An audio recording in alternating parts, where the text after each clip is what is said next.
మా టెర్రస్ గార్డెన్లో చిన్న కుండీలోనే విత్తనంతో పెట్టిన మొక్క పెరిగిందండి, జామ మొక్క. అది చాలా చక్కగా కాస్తుంది. దీంతో ఇదే ఫస్ట్ టైం 3 కాయలు కాసాయి.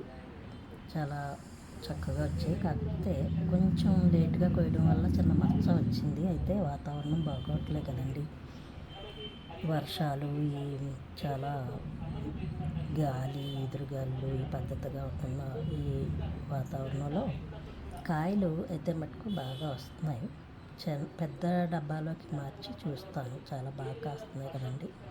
మనం రోజు జాంకాయలు కొనుక్కునే కంటే మన చేతితో మనమే కాయించుకుని తినడం చాలా హ్యాపీగా ఉంటుంది. అందుకని పెద్ద డబ్బాలోకి మార్చి ఎట్లా కాస్తున్నాయో చూపిస్తాను మీకు. అలాగే వాము పచ్చడి చేద్దాం కదా అని 2 కాయలు ఆకులు కోసుకొచ్చాను. అలాగే మా తోటలో చిన్న చిన్నగా ఈ వర్షాలు ఎదురుగాలి వల్ల పాపం ఎదగలేక గాలికి అటు ఇటు కదిలి కదిలి వాటికి ఓపిక లేక కొంచెం మాత్రమే కాస్తున్నాయి అన్నమాట. అయితే ఎంత కాసినా భూదేవి ఇచ్చింది పంట చాలా అనిపిస్తుంది కదండి. టెర్రస్ గార్డెన్లో అందరూ బాగా పెంచుకొని హ్యాపీగా తమ కూరగాయలు తామే పండించుకుంటూ ఆర్గానిక్గా పండించుకుంటే ఆరోగ్యానికి మంచిది కదండి.